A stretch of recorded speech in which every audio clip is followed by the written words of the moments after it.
Hello, everybody, and welcome to another edition of From the Bottom Up. Been a while since we did one of these here. So we're going to do today, we're going to do a band we haven't touched yet, and that is none other than Hinder. And we're going to take you all the way back, man, believe it or not, 15 years ago, all the way back to 2010 when this album came out back in December the 7th. We're talking All American Nightmare, which to me, reason why I picked this album is because I feel this is the most consistent and solid Hinder album there is out there out of the four albums they made with Austin John Winkler on vocals. And this album came out on Universal Republic Records. It was produced by Cody Hansen, Kevin Churko, and Marshall Dutton. And if you know the name Marshall Dutton, you know that now he is the lead singer of Hinder. So interesting how he was involved in the production of this album. It peaked at number 37, and there was about 60 songs written for this album between Austin and drummer Cody Hansen.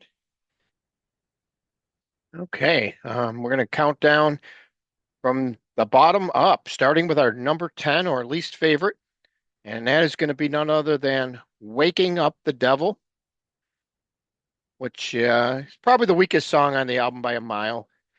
It's not bad, but it's just nothing that really catches your attention here. And to me, it's just the weakest song on this album of some really solid material here. Number nine, I've got Striptease. Uh, definitely some interesting lyrics here, and it's a catchy song. You know, it definitely catches your attention and grabs you there. So that's why I've got this one at number nine, a little bit better than Waking Up the Devil. Number eight is the lead off track to the album. That's Two Sides of Me, which was a good song. It's heading in the right direction. It's an okay opener, but I don't know. It just isn't quite as good as some of their other album openers, like Use Me and stuff like that. But it's okay. It's definitely an okay song, no doubt. Number seven, it's going to bring us down to Hey Ho. So that's an interesting track here. Kind of catchy, you know. You can definitely see yourself picking up the beat to it and the words you can catch on. Kind of like a little bit of a sing along in a way. But that's what I got for number seven, Hey Ho. And now this is where the album, starting with number six, this is where the album definitely gets much better, and this is where it really starts to kick in. We are going to go with number six is Put That Record On, which basically tells about all these guys' influences and bands that they really like. A lot of groups are mentioned in this song, and it's kind of like an ode to their past there with all these influences of theirs. A lot of bands mentioned. Definitely one of the stronger songs on the album. That's where it really starts to take effect here. And number five, we're going to go down to Red Tail Lights, which interestingly enough is a song that the band never played live under into the Austin era. Unfortunately, he even said he wishes they would have played this one live in some interviews that I've seen with him. And but this song usually gets a lot of love. A lot of fans really like this one, and I do as well. It's why I've got it at number five. Number four is going to be the first single that was released from the album, or the first one anybody heard. Um, it was the title track, All American Nightmare. Yeah, definitely a solid song. It actually peaked at number six on the mainstream rock chart. And this one is definitely, got some airplay. Maybe not as much as they had hoped. You know, obviously their first two albums, they seemed like they had a lot more airplay on it. But you got to remember too, the first two albums had a lot more radio friendly songs. The songs were a little bit more polished. this album is a little bit more raw and in your face. That's the reason why I don't think it fared as well, especially when you release a song like this as your first single. They definitely could have released this one maybe as a third or fourth single and gotten away with it, but you really needed to have your top two songs be your top singles because you needed to really get this album off the ground properly. And that's where I think the record company failed these guys. I really do, because the songs that they should have picked, we're going to discuss them coming up here. Um, what a difference it would have made for sure. All right, so now it's going to take us down to our top three songs off this album. And number three is kind of an underrated track, one that kind of hides. We're talking about Everybody's Wrong. Just a great, catchy song. And I really love this one. I've interviewed Cody and Austin both about it. And yeah, I mean, it was a very, very good song, they thought.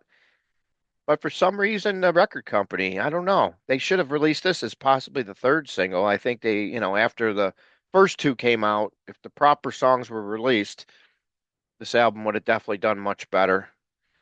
Um, so that's what we got. Number three, Everybody's Wrong. Definitely a song that should have gotten some radio airplay, but sadly it never did. Number two is the second single, and What You Gonna Do?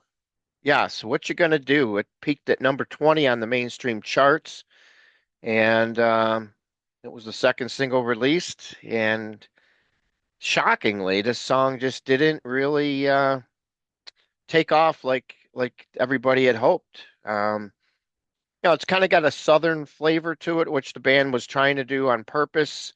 Um, for whatever reason, though, it just never took off. But I really love this song. This is definitely my second favorite song, and it was really close between this one and the first one that I've got as number one.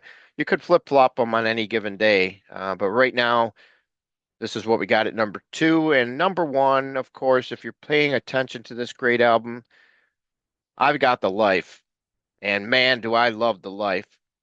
Yeah, just a great song. And I feel it's probably one of the best songs Austin ever wrote, no doubt. The lyrics are just phenomenal. And the chorus is great. It's just amazing that this song did absolutely nothing. It was like the third single released from the album, but by then the album was already dead. You didn't even crack the top five on the mainstream rock charts for either of your first two singles. And yeah, this record company really dropped the ball in my estimation. I don't know what they were listening to when they got the finished product, but had they gotten the finished product and listened to it properly, I think this album definitely would have fared much, much better had they released the correct singles. So that's what we got here. We've got number one being The Life. I'm going to give you a quick rundown for those just tuning in a little bit later, haven't paid attention. We've got number 10. We've got Waking Up the Devil. 9, I've got Strip Tease. Number 8, we've got Two Sides of Me. Number 7, Hey Ho. 6, Put That Record On. Number 5, we've got Red Tail Lights. Number 4, All American Nightmare. Number 3, Everybody's Wrong. Number 2, What You Gonna Do? And number 1, we've got The Life. And yeah, we'll probably go back and do some more Hinder. I really like this band. The first four albums are just really awesome. Fourth album, maybe a little bit on the weaker side compared to the first three albums. But I'll tell you, there are some hidden treasures on the fourth album for sure. So we'll do them ones down the road. For now, that concludes this episode with All American Nightmare. One of definitely my favorite Hinder album. And we'll see you on the flip side.